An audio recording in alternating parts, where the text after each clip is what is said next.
Хамгийн залуу бөгөөд жоохон бодибилдер болох Жулиана Строя 2004 онд Румын улсад төрсөн. Түүний эцэг эх нь 2 настайгаас нь эхэлж Жулианад хүнд юм өргүүлж биеийг хөгжүүлж эхэлсэн гэдэг. Удалгүй 5 нас хүрсэн Жулианагийн бие маш сайн хөгжиж тэрээр дэлхийн хамгийн бяцхан, хамгийн хүчтэй хүүгээр шалгарч Гиннесийн номонд хүртэл бичигдсэн байдаг.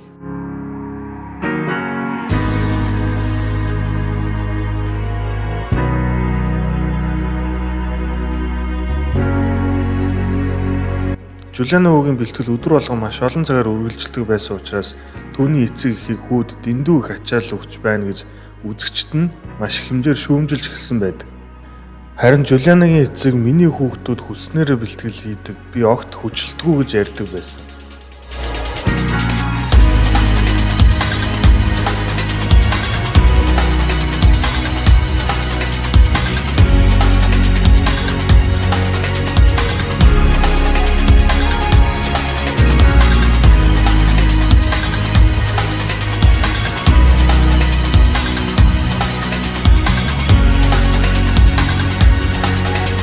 Жулиана хүү өөрөө болохоор би бусад хүүхдүүд шиг компьютер тоглох дуртай биш. Би хүчний бэлтгэл маш дуртай гэж ярьдаг. Магадгүй та ч гэсэн Жулианагийн бичлэгийг харж ирсэн бах. Энэ хүүгийн бичлэг дэлхийд даяар хүчтэй цацагдж, энэ хүү хүн болгон мэддэг болсон. Дэлхийд даяар алдартай болгохын хэрээр түүний эцэг эхэд маш их шүүмж ирэх болсон.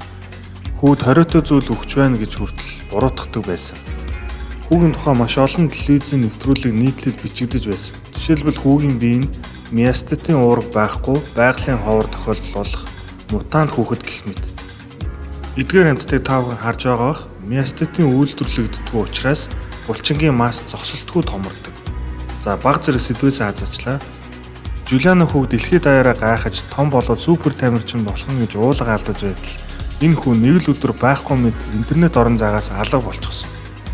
Бараг 2 жил шахуу түүний YouTube сууганд нэг шинэ бичлэг ороогүй. Түүний дагагч нар нь санаа зовж эхэлсэн байдаг. Гэтэл гинт интернет ертөнцид түүний том болсон зураг гараад ирсэн.